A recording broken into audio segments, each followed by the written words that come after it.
Now from SRV Studios, Mr. Craig Thatcher.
Just as bad as they sound, even though you feel the weight of the world on your chest.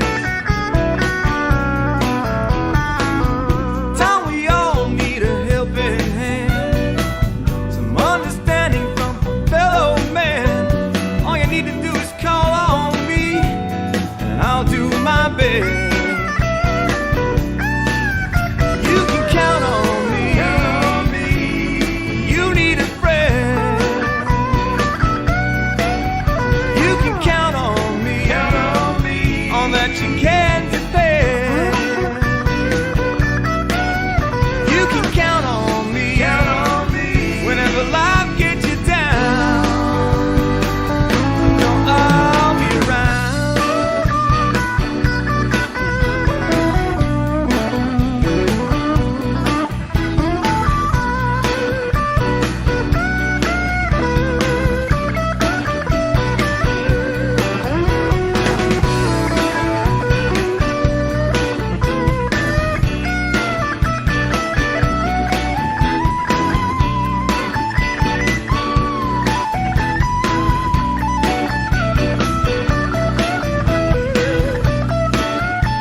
Good evening, folks, and welcome back to the Schuylkill River Valley for Sidetrack Sunday number 1 for August of 2023.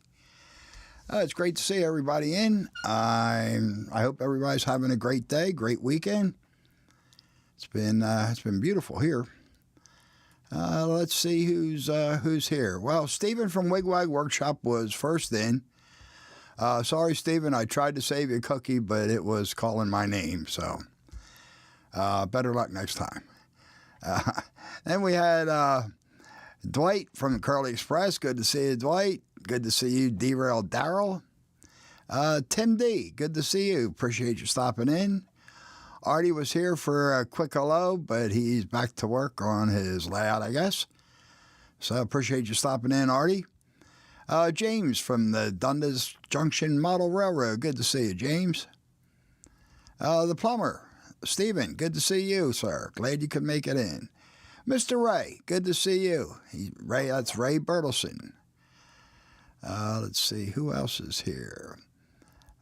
Ethan Armitage, good to see you, Ethan. I appreciate you stopping in. Let's see, who else? Pappy from Tri-Goggling, good to see you, Pappy. And Mike from the Deep Run Railroad, good to see you. Tammy and Ray, good to see you. That's Mom and Son Train Rail fans. Glad you could make it here. And Jenny from Stormy Sky Rail Production stopped in. Appreciate you stopping in and saying hi, Jenny. Anthony Dodge, the Model Train Outsider. Good to see you, Anthony. Let's see here. Let's see, Dwayne from Dwayne's Fork and Spoon. Good to see you, Dwayne. Appreciate you coming in. DB Tech, good to see you. Glad you could make it in tonight. There's Thomas from Split Rock. Good to see you, Thomas. Oh, John number 7 from the Mystic Railroad. Good to see you, John. Oh, almost missed Chasco. Good to see you, Chuck. Glad you can make it in. Let's see. Did I miss anybody else? I hope not. I think I'm down to the bottom of the list. I think I got everybody. If I missed you, I do apologize. Speak up, and I'll be sure to say hi. And anyone in chat who's just here to listen, welcome. I'm glad you all could make it. So let's see. I'm going to start tonight, like I have been, with some sticker calls. In no particular order. I got, there's Rick from the Fultz Bailey Model Railroad. Good to see you, Rick. And Edward from Happy Valley Hobbies. Glad you could make it in, Edward. Let's see, I got some Pappy stickers and cards. That's Tri-Goggling, Pappy's Potluck, and a sticker. And there's Rodney. Good to see you, Rodney. Glad you could make it in, man. And there's Randall Ellison. Good to see you, Randall. So let's see. I also got a couple stickers here from Chris, the Model Train Aficionado. There we go. Nice and crisp there. So thank you, Chris. I appreciate that. Who else here? I got somebody else here. Oh, this is, there's Chris from Go Bear Go Home. Good to see you, Chris. Glad you could make it in. I also got stickers and a cool pin.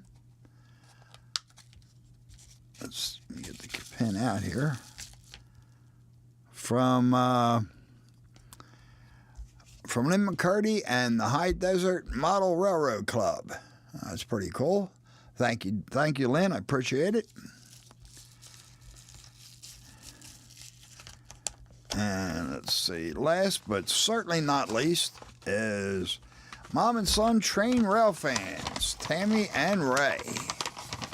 I got, let's see here, I got a keychain here. Sometimes you forget you're awesome, so this is your reminder. It's not focusing. Oh, there we go. Thank you, Tammy. I definitely need, at my age, I need reminders of a lot of things. a mom and son, train rail fans, what do you call that, wristband, and a cool picture of Ray. It looks like at a train show or maybe a hobby store. So thank you, folks. I appreciate that. When I get my sticker board set up, they'll definitely be going up there. Let's see if I missed anybody. I don't think so. Okay, so I don't have the next diorama ready to start yet. I know what I'm going to do, but I need to get a few things together, and I just haven't had the time to get it all together yet. So maybe next month, maybe in October, we'll see how it goes. But I thought I would talk tonight about the acid pit. A few people have asked me about it. I know Dwight asked me, and sorry I don't recall who else it was. So I thought I'd talk about the acid pit. I have been Dwight, if you're asking me if I got your sticker, yes, I did, and I'm pretty sure I showed it last month or the month before, but I definitely did, and I appreciate it, Dwight. Did you get mine? Derek, good to see you, man. Glad you could make it in. So I have been working on the acid pit. I hadn't touched the HO layout for a while, and I figured this would be a good way to get back to it. I've been kind of chomping at the bit to work on the acid pit. So what is it? It's actually an acid pit. It was an abandoned limestone quarry that the Rainy Wood Steel Company chose to use as the dump for the acid. One of the byproducts, Nissy J, good to see you. Glad you could make it in, Nissy. One of the byproducts, or probably, I guess, the major byproduct of the coke making process is a very nasty acid. It's mostly sulfuric acid, but there's a lot of contaminants, a lot of other compounds in there that are cooked out of the coal, and it's very caustic. It's very, very nasty stuff. It's definitely a health hazard. It's been known to cause pancreatic cancer as well as probably lots of other things. Anyway, the Allenwood Steel Company straddled the Schuylkill River. Ron Mullen, good to see you, man. Appreciate you stopping in. It straddles Schuylkill River, with the blast furnace being on the Sweetland side. And Santa Fe Bob, thank you for stopping in. I appreciate it, man. And the actual steel plant was across the river in Conshohocken. And there's Rusty from Possum Bayou. Good to see you, Rusty. That's where the Upper Merion and Plymouth Railroad got its name. Sweetland is in Upper Merion Township. Conshohocken is in Plymouth Township. And that's pretty much what the railroad did, was it ran between the two. So they Rainy Wood was Allen Wood's brother, and he opened up the Rainy Wood Coke Company, and he opened it on the same property as the blast furnace, so it was on the Sweetland side. It always kind of surprised me that they didn't dump the acid into the Schuylkill River. I mean, we're talking about the probably late 20s, early 30s, that time frame, and pretty much anybody who had any kind of industrial waste that was near a river just dumped it in the river. You know, of course, the river will just take it away and no problem. The coke ovens were about a third of a mile or so from from the river across nice flat ground. It would have been a pretty simple run to just pump the acid into the river. JD, good to see you, man. Appreciate you stopping in. But for some reason, I don't know whether they planned on expanding into that ground and didn't want the pipe in the way, or, hey, Ken, good to see you, man. Glad you could make it. I lost my train of thought. I don't know whether they had planned on expanding into that ground and didn't want the pipe in the way, or they were just environmentally conscious, which doesn't seem terribly likely. They chose to pump it out into the woods, into an abandoned limestone quarry that was about 2 miles away from the coke ovens. The woods that they went through was very heavily wooded. It was really thick and lush, lots of undergrowth. There was a path that paralleled the acid line, which was locally known as the liquor line. And if you were walking down the path, and I could have been standing 5 feet off the path, and you would never know I was there. It was that dense. And there was all sorts of life. There was all kinds of birds, all kind of bugs, insects, crawling things, little furry things, just everything imaginable was out there. So they didn't have the easiest route to go. And besides, they had to cross 2 roads. Now what they did is they ran the pipe. The pipe was probably about a 6-inch diameter pipe. And they ran the pipe about 3 feet off the ground. They drove railroad ties into the ground, and they had cut shallow V's out of the top of the railroad ties for the pipe to lay in. And Ray Ron, VR, how are you? No, not quite lions and tigers. Smaller furry things.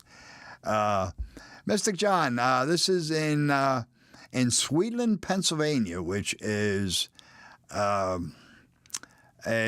western, or actually northwestern suburb of Philadelphia, about 15 miles or so outside of Philadelphia. Small little town. That's where I grew up, and that's where the Allenwood Steel Company was based, or at least the blast furnace. So that they cut these V's into the top of the railroad ties for the pipe to lay in, and then just ran a metal strap across the top, which they had bolted into the ties to hold it there.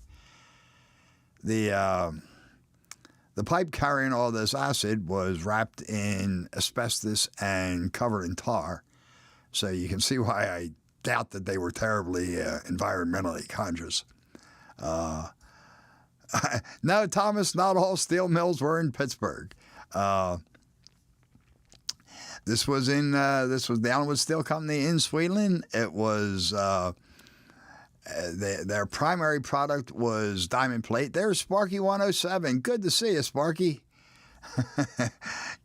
I don't know about anybody getting a Darwin Award, Sparky, but Allenwood's primary product was diamond plate, and mostly, I guess, because of producing the diamond plate and the relative closeness to the Jersey Shore, it was designated as a high-value target in World War II.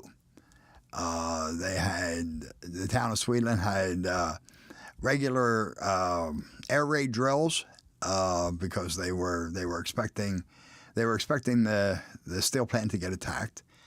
And in fact, my father, at about age 14 or so, was what they called an air raid warden. And he had a uniform, he had a little white helmet, and he'd be responsible for riding through the town on his bike and warning everybody in the case of an air raid, because at that time still, many people didn't have telephones.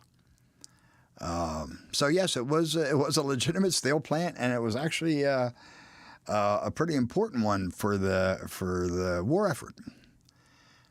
Excuse me. So they ran this pipeline out, like I said, about 2 miles. Bob from the PK&W Model Works, good to see you. No, you're not too late. I'm in the middle of talking about the acid pit, as a matter of fact. Yeah, John, I'm sure it was. Let me pop that up there. Yeah, I'm sure it was a heck of an experience. My dad had a ball. Dad had a bit of an ego, so yeah, that getting to wear the helmet, and he had a white sash that said Air Raid Warden, so he was a big deal, and of course he played it up. So anyhow, they ran this pipe out into this abandoned limestone quarry, and then just ran the pipe over the edge of the quarry and just let the acid drip down into the bottom. The quarry was probably about, I want to say, 4 stories tall at the highest point. It was it wasn't. It was more of a strip mine actually than a quarry, but it was really high at one point, about 4 stories, and then it tapered down to almost nothing. Tom from Dom's Trains and Things, good to see you, man. Appreciate you stopping in. When you would walk out the woods, or if you would walk out the path towards the acid pit, like I said, it was very lush, very overgrown, really thick underbrush. When you got to probably about 150 yards or so from the acid pit, the foliage started thinning out. It was getting lower and lower and nowhere near as thick. But thank you, JD. But it looked perfectly natural. It just looked like you were coming out of the heavy woods and into a field. And then as you got more like 100 yards or so away from the acid pit, everything changed like pretty dramatically. What little bit of growth was there was long dead. The few weeds that were there were all gray, mostly brittle. The very, very few trees that were there were petrified. There was no bark. The flesh of the tree was all gray and very, very hard.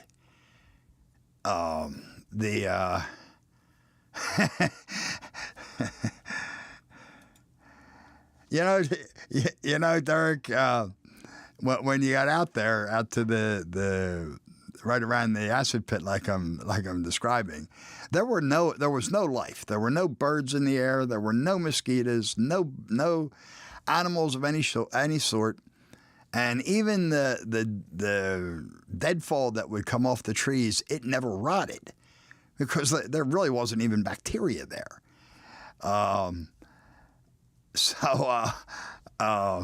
Even the bacteria were smart enough to stay away. There was no food, so why were they there? Of course, we weren't quite so bright since we were out there playing in it regularly. So like I was saying, the trees were all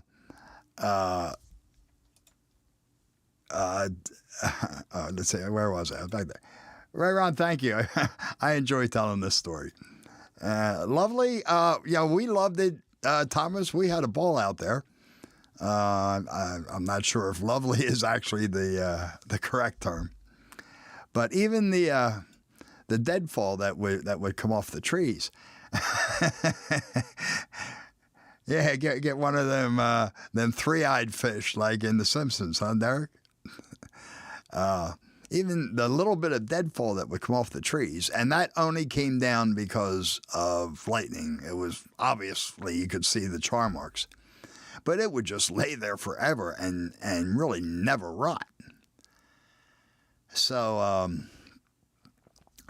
and I mean, it really, Oh, I absolutely, Thomas. It's got a couple old dead trees, and that's pretty much it. But it will be a cool scene to finish. Ray Bobel, good to see you, man. Appreciate it. Glad you could make it in. So just as stupid, to show you how stupid we were. There was the whole area had a very distinct smell. If you went out there and spent even just a few minutes out around the acid pit, you had that smell in your nose at least the rest of the day, and you could even taste it on your lips from the air, and it was such a distinctive smell and taste that just sitting here telling you guys the story, I can smell it and I can even taste it on my lips. It's been roughly 50 years since I was there. So it's something that stays with you. But we didn't think anything of it. It never seemed dangerous to us. Like I said, we were out there playing. We used to climb down into the. We were smart enough not to dive in. Well, first of all, it really wasn't that deep. The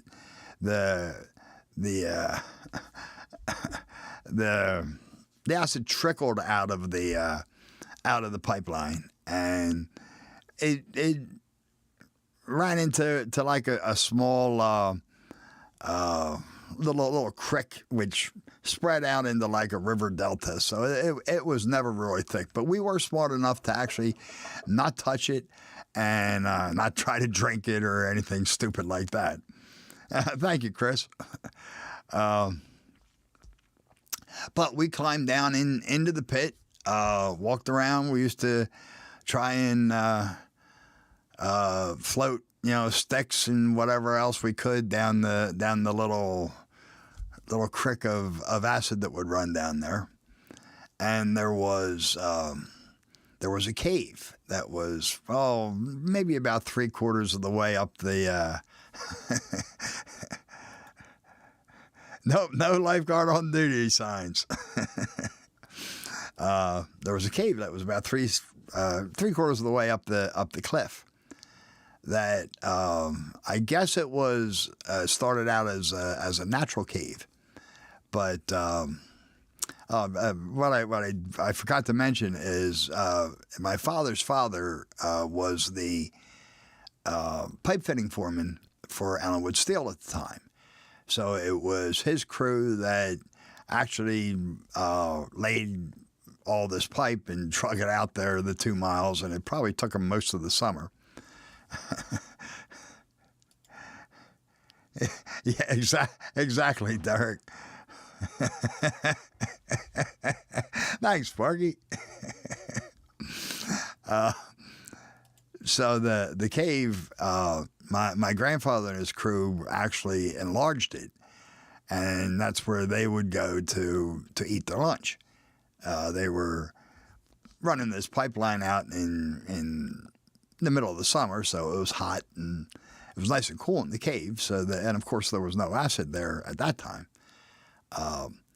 But so they would sit in there and, well, actually saying they ate their lunch was probably a little generous, knowing my grandfather. They drank their lunch. But anyhow, we used to climb up into the cave. We spent a lot of time out there.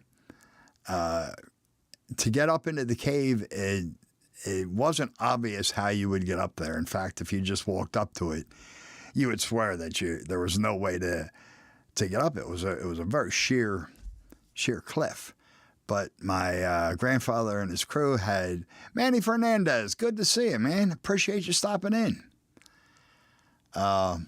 They dug out tiny little finger and toe holds, and I mean just fingertips. You couldn't even get the first segment of your fingers into these holds. But if you knew where they were, it was actually pretty easy to just to climb right up the side and get into the cave. So and actually not everybody, not all the kids in Sweeland knew about how to get up there. I guess there was actually relatively few. I knew because my father showed me how. So that just underscores how stupid people were.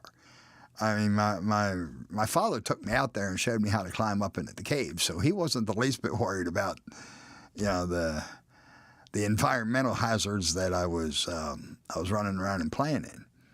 And, well, he played there as a kid, so as far as he was concerned, it didn't hurt him, so it's not going to hurt me. Since I became an adult and I realized, the environment that we're playing in, I've also kind of thought that I was absolutely, Bob, and that's what I'm getting to. I've started working on it, and I've actually made some pretty good progress. So I have some video clips and a couple pictures to show you. But yeah, it's actually a featured scene on my layout. It's right as you walk into the layout room. There's a little section that wouldn't be usable for the railroad, so I figured that would be a perfect spot for the acid pit. So it's definitely modelable. So let's see here. So all right. So like I said, I've started working on it, and I have. Derek, I can't. The entire area has been completely reclaimed. In fact, probably 25, 30 years ago, I went back there specifically to get pictures because I can only model it from my memory without pictures, and my memory's on this is a couple years old. But there is absolutely nothing left. They have completely it was designated a Superfund site, and they completely cleaned it up. The pit, the acid pit, the limestone quarry is long gone. Everything that was out there is gone. In fact, it's now an industrial park, and it's a beautiful industrial park. Nice big fountains out front and beautifully manicured lawns. And when I was driving through there, seeing if I could find anything to grab a picture of, I couldn't help but wondering if these people that are working in these buildings had any idea what was under their feet. I'm real sure they don't, or there would be nobody there. So, no, unfortunately, or fortunately, I guess, depending on how you look at it, I wouldn't be taking my grandkids there. Although my youngest grandson is 21, so, I mean, he's a big boy. But I won't be taking the great-grandkids there either when they come along.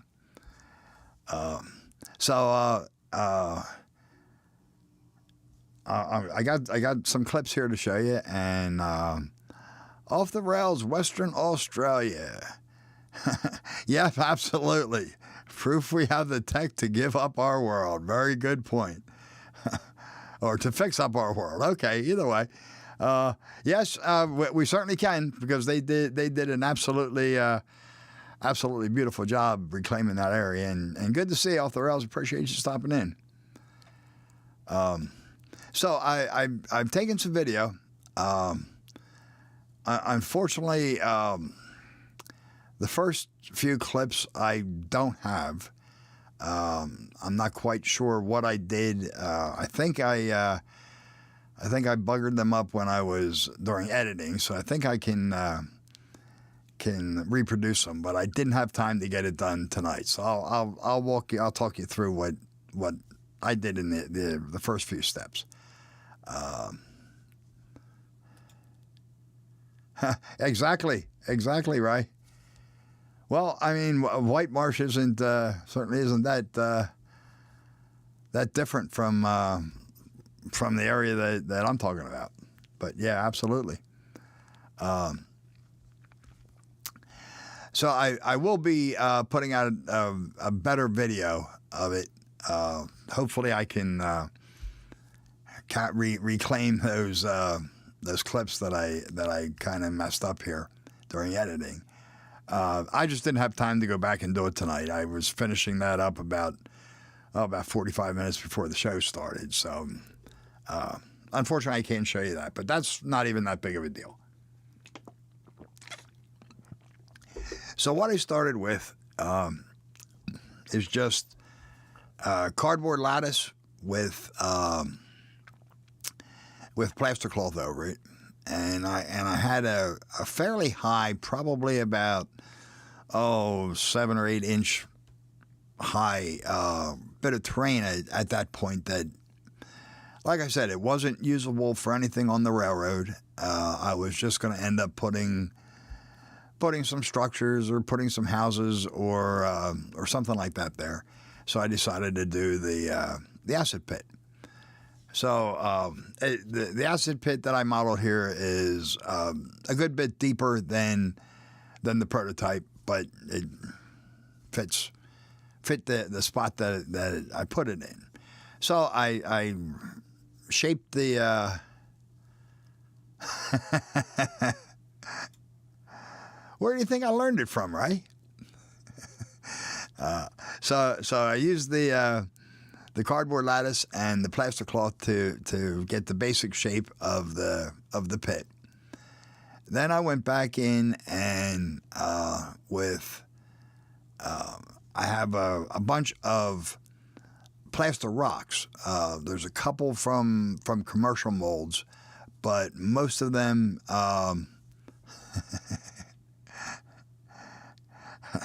on the top of my list there, Derek.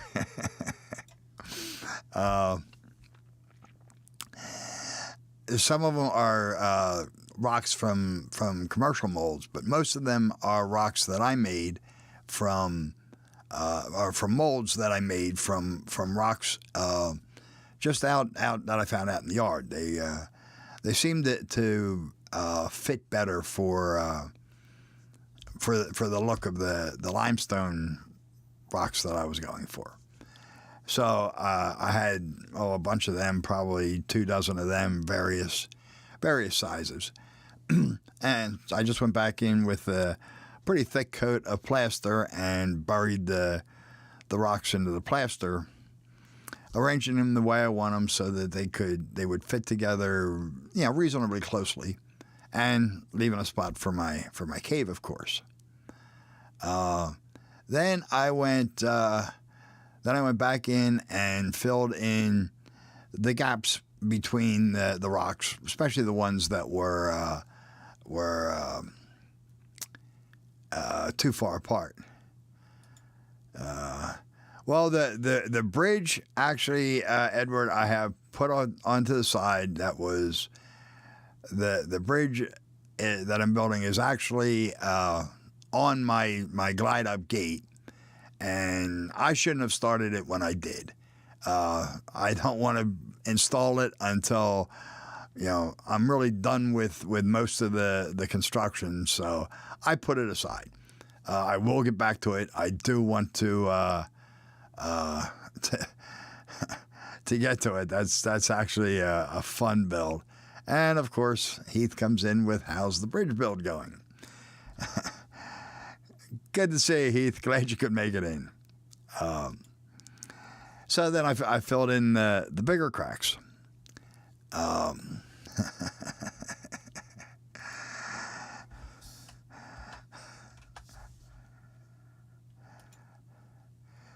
Thanks, Heath. There's a name for guys like you.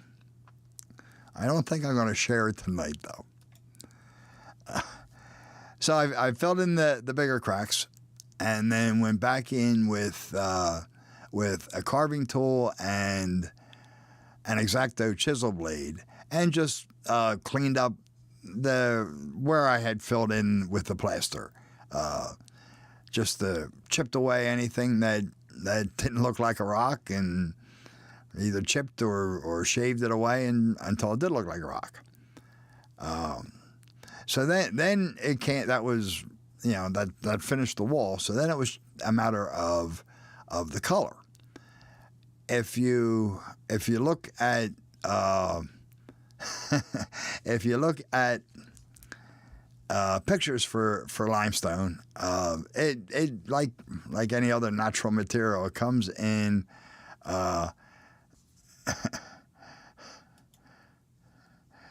If you say so, James. Heath knows I'm kidding. Excuse me.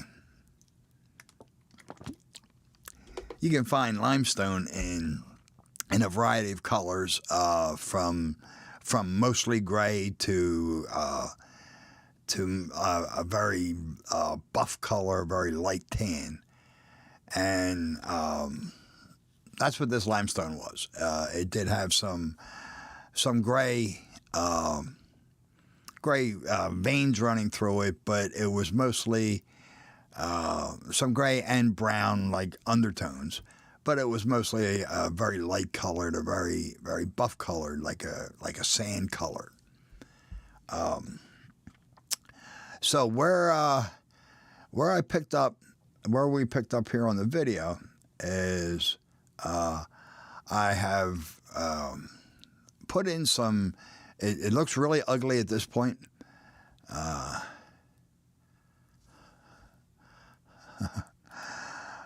Okay, well, I'm willing to bet it would be my acid pit, since I'm almost done with it now. Humanity Junction's unboxings never end, and although Ray's getting pretty close on his bridge, so that might be a tough race.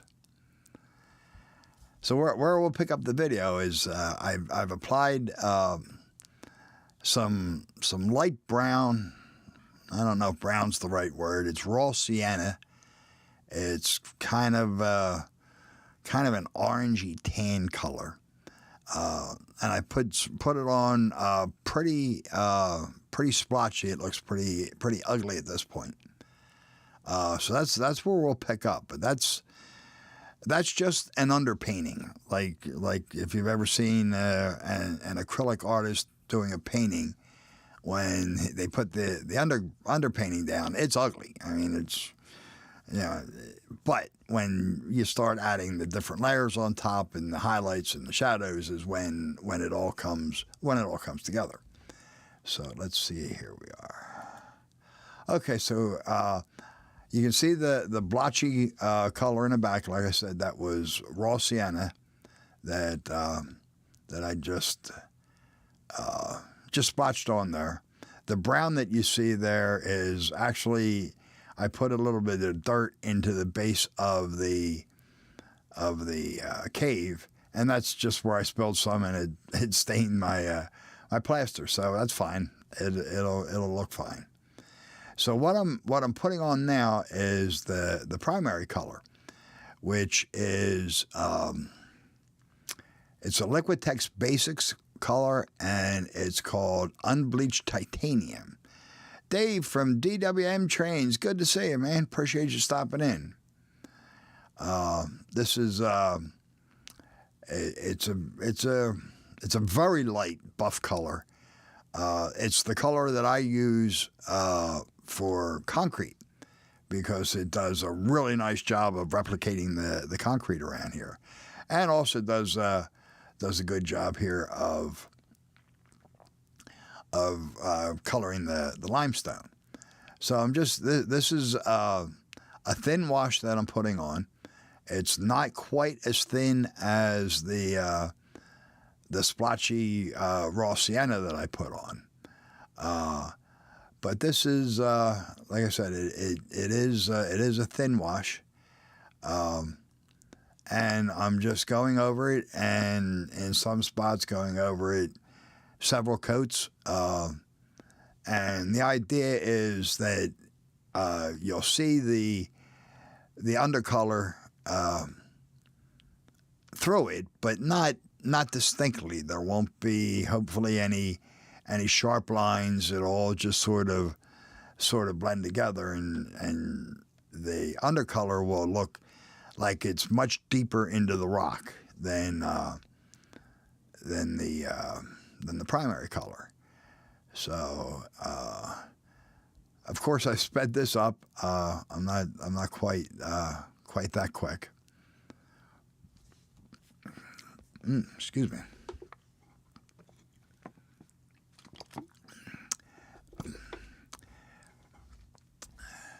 So what I'll do is I'll cover over everything, over the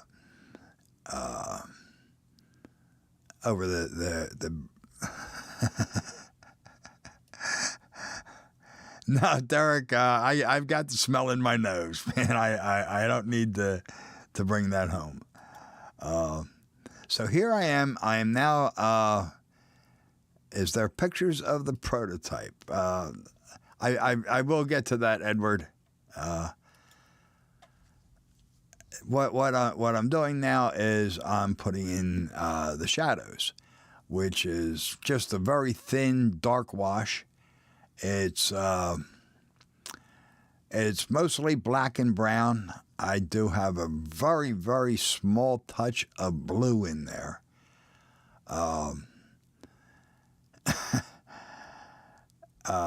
And this, I'm really just going for the deeper crevices to try and bring out, the shadows and some of the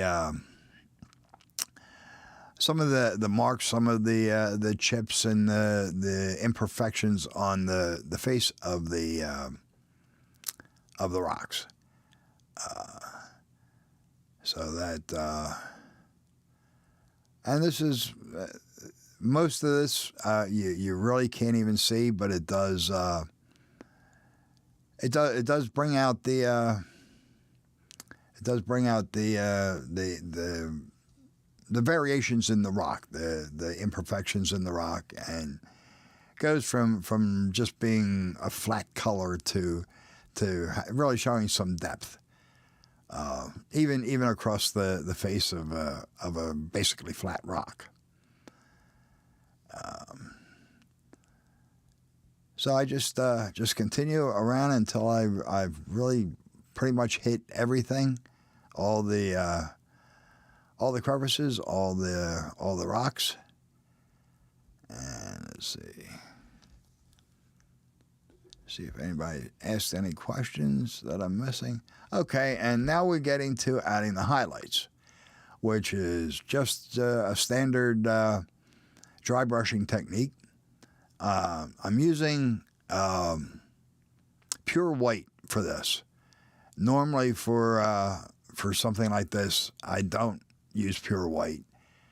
But then these rocks are so light in color that I just figured the white on the edges and the highlights would show up a whole lot better, and they did.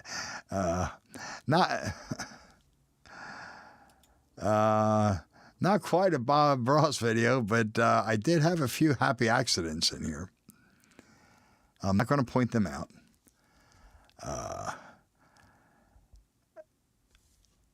Yes, a happy little acid pit. Actually, that's not too far out of line, Thomas. We had a lot of fun out there. So this, like I said, this is just pretty much a standard dry brushing technique. Just put some paint on, take most of it off, and just try and catch the edges and anything that sticks out. Well, Ray, any trees that are going here, there will be a few, probably aren't going to be terribly happy. Like I was saying, they were petrified. They were pretty dead. I was never aware of an actual eruption of the pipe, but kind of a morbid story, I guess. Right up the street from where I grew up was an auto garage that had been there forever. and he got his water from the creek that ran behind him.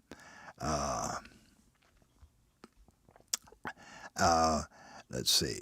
I'll come back to that, Rick, before I miss this. Dark, that black hole is the cave. The pipe just kind of stuck out over the edge of the top edge of the cliff.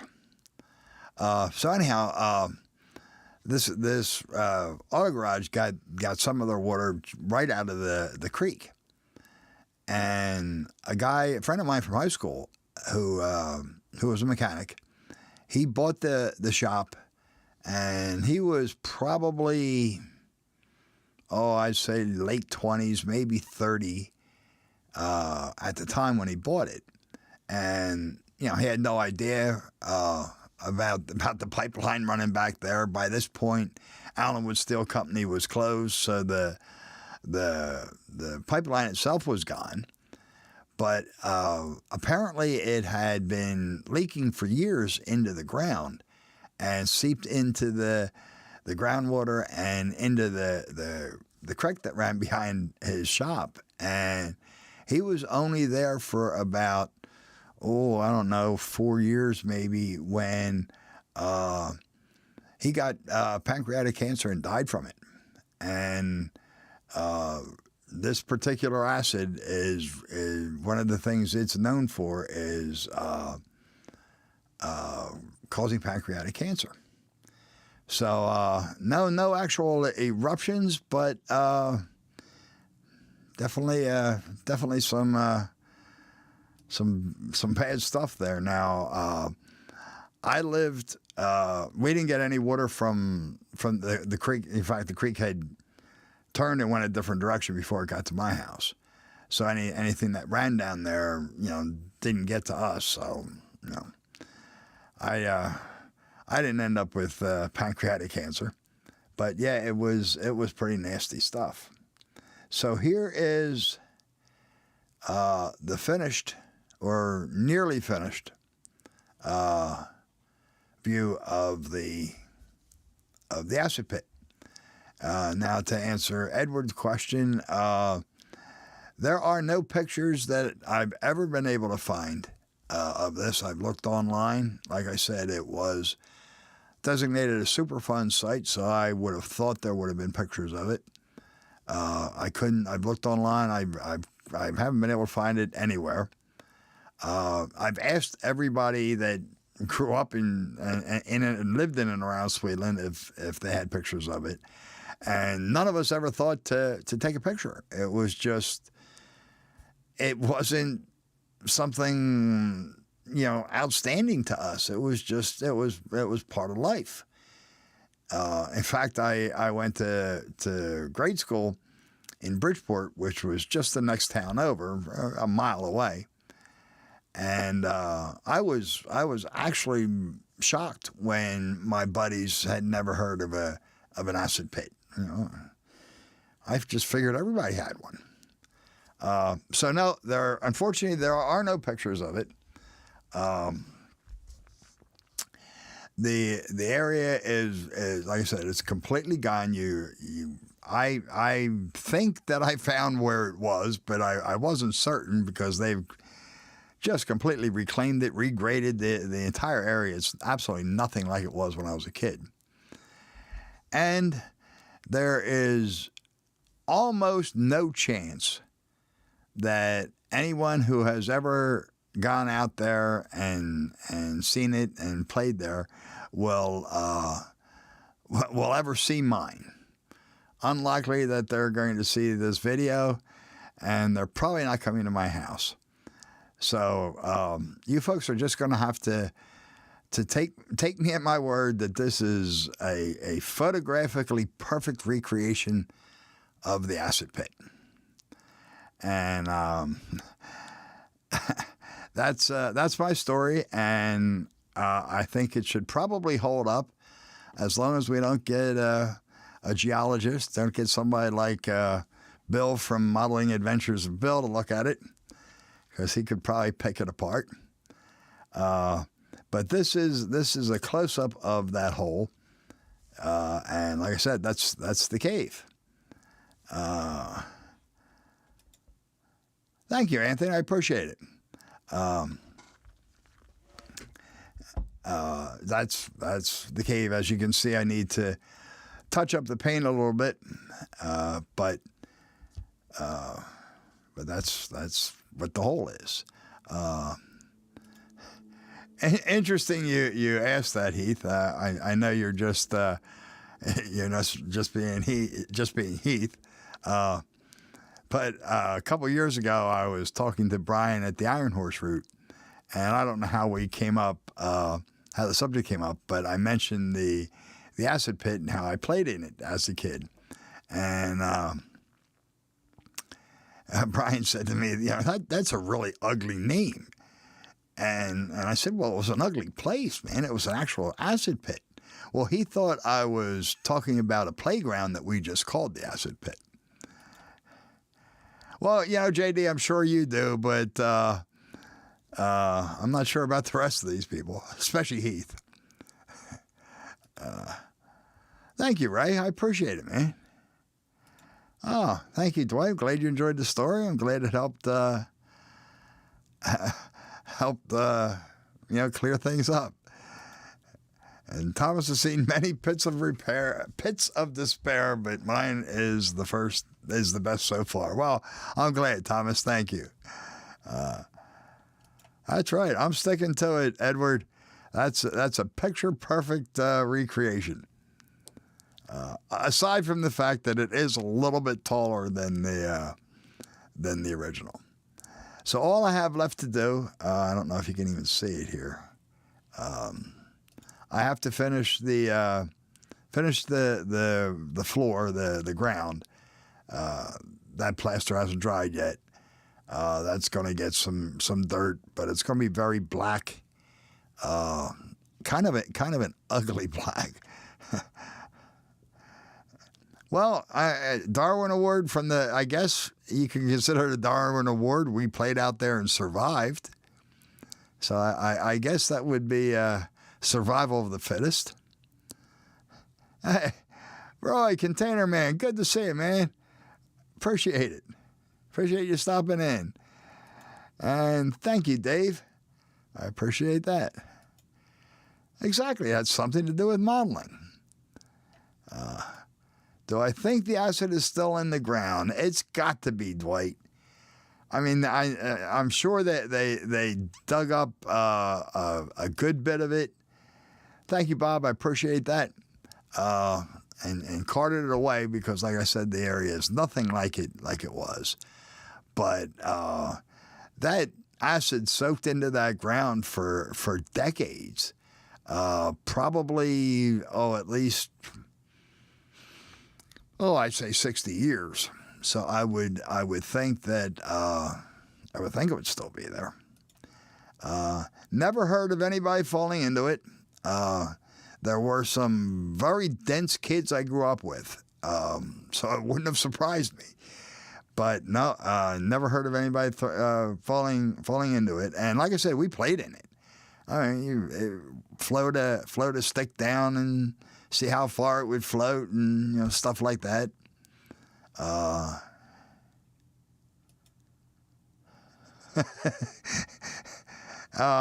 Well, actually, at least one of them is still alive. My oldest friend. I've known this guy since I was 5. And I still actually, he's a client of mine. I see him at least once a year. But yeah, I probably should. Send it to him and see what he thinks.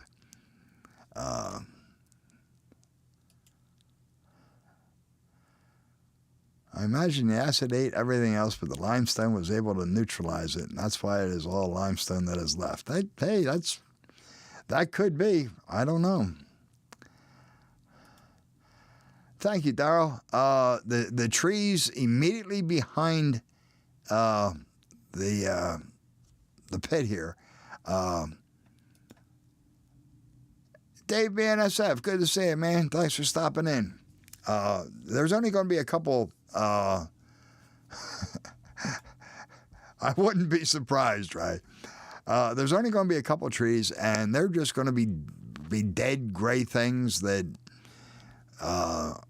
only look like trees because of the shape. And even the ground cover is going to be very sparse.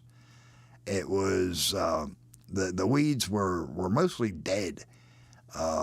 Although oddly enough, and I don't know how this happened, but every once in a while you would see just this gray, almost brittle bush or small group of weeds with one green leaf at the top, and how it managed to suck up enough nutrients through that dead stalk to survive, I don't know, but there were very few of them. It was the ground was the soil was ugly. It was black, but not like rich potting soil. It was a very, very ugly, very, very dull black. It was very hard, very crusty soil. Kind of a silverish tinge to the top of it. And when it rained, it didn't even really soak in. The rain would pretty much just sit on the top and evaporate. The ground was that hard. Back in the woods, we would go out and get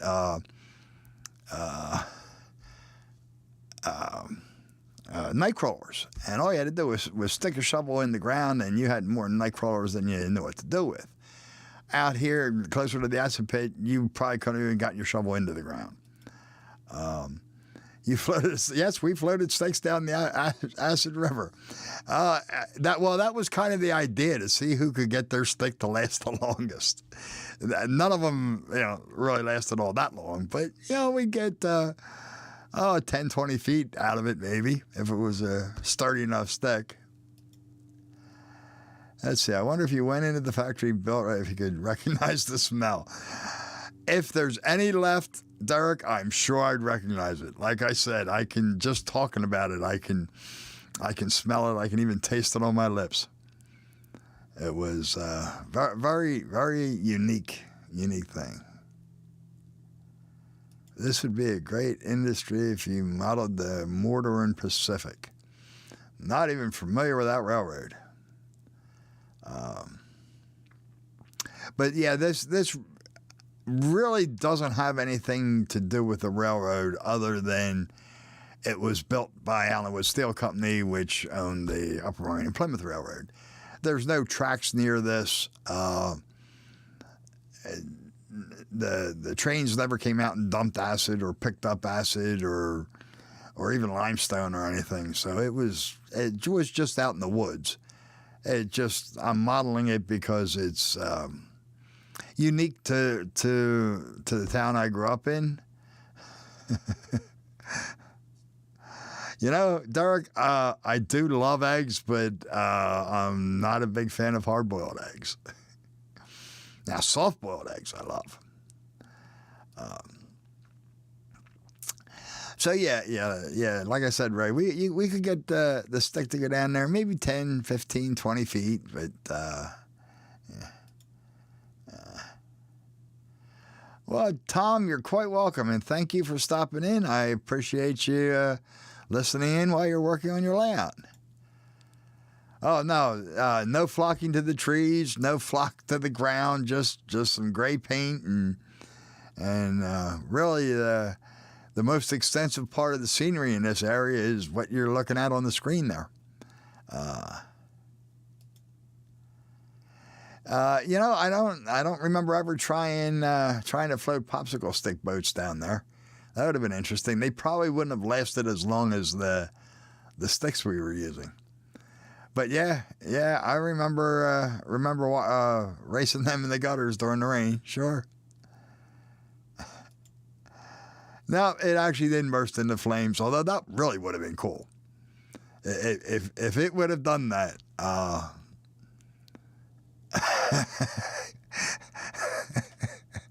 He's hard-boiled eggs, and his wife may know the smell I speak of. No comment there. But yeah, if it had burst into flames, Derek, that really would have been cool. In fact, you probably wouldn't have gotten any of us ever to come out of the pit if they would have actually done that. So let me come back up here. So that's what I've been doing. All I have left to do for the acid pit is to finish the ground at the bottom of the pit. Paint that. That's going to get a really ugly, dirty black.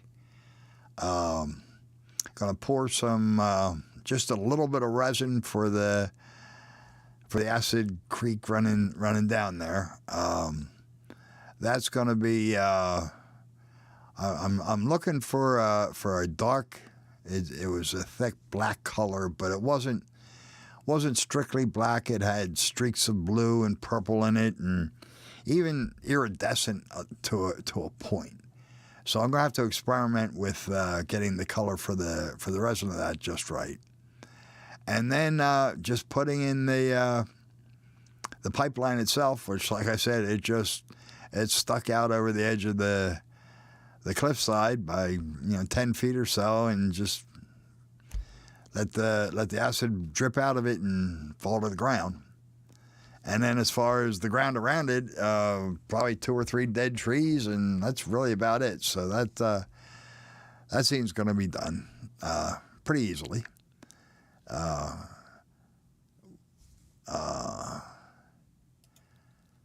No, it wasn't bubbling acid.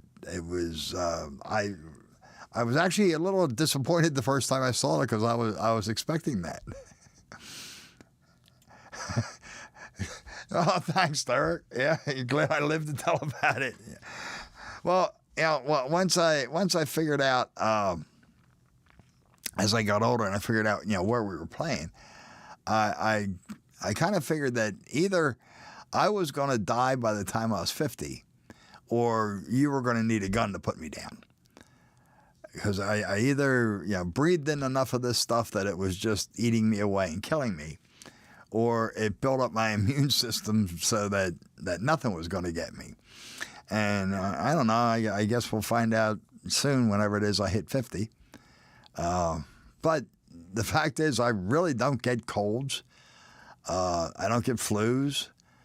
I'll get an occasional ear infection instead of a cold. So I don't know. I mean, I wouldn't go telling my doctor that I'm immune to everything because I breathed all these fumes, but something's doing it. Unless it's just all this clean living, that's certainly a possibility. Well, folks, thank you for hanging out. Looks like it's a little bit after 9. I hope you enjoyed the story. I hope you enjoyed seeing the acid pit. I'll definitely get a video out with. Yeah, good point, Nissy. Thank you. I'll definitely get a video out showing a little bit, hopefully some better pictures.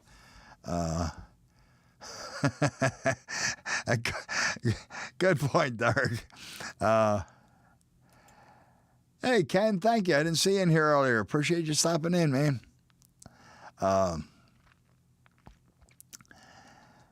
Thank you, JD. I appreciate it.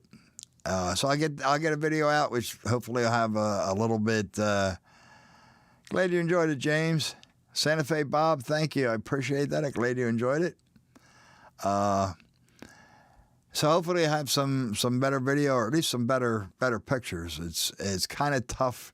It's very confined area where I'm working in there. So I'm actually surprised the video came out as good as it did. So I will get that up once I get it finished, and we'll see. Maybe next month we'll get back to a diorama. I guess this is kind of a diorama, not as such, but it is a scene on my layout. So It's just I could never do that live. It's just there's no room, no room to even move in there. It's really really difficult, really tight spot. Well, thank you, Dave. I appreciate that, man. Thanks, Randall. And thank you, Derek. I appreciate it. Thank you, Daryl. Appreciate it, everybody. So let's see. Next week is Nissy. Next Sunday night. I'm pretty sure it's Nissy. Yeah, Nissy. Oh, sure thing, Pappy. Like I said, I enjoyed telling that story. Thanks, Tim D. Appreciate it, man. So next week is Nissy. Then we'll have Rick up, and Ray will be closing off the month as usual.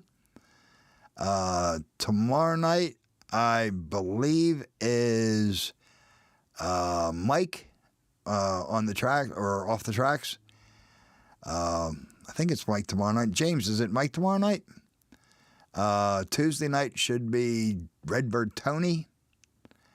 And Cab Crew Wednesday, I'm not sure who's up. I think it's Artie, but I'm not real sure. And let's see. I don't know who's up for Third Rail Thursday. Second week might be Mark. Might not. I'm not sure. Anyhow, I hope you all have a great night. Doesn't the acid pit story count, Dwight? That should put you to bed with some nightmares, man. Off the track, money on Mike's channel. Yes, thank you. Thank you, Bob. Appreciate it, man. So thank you all, like I said, for hanging out tonight. Glad you enjoyed the story. And yes, Artie is up for Cab Crew Wednesdays. Very cool. No worries, Bob. I've been called a lot worse, man. So, like I said, thank you all, and we will we'll see you in the stream someplace. Until next time, have a great night. Where is that?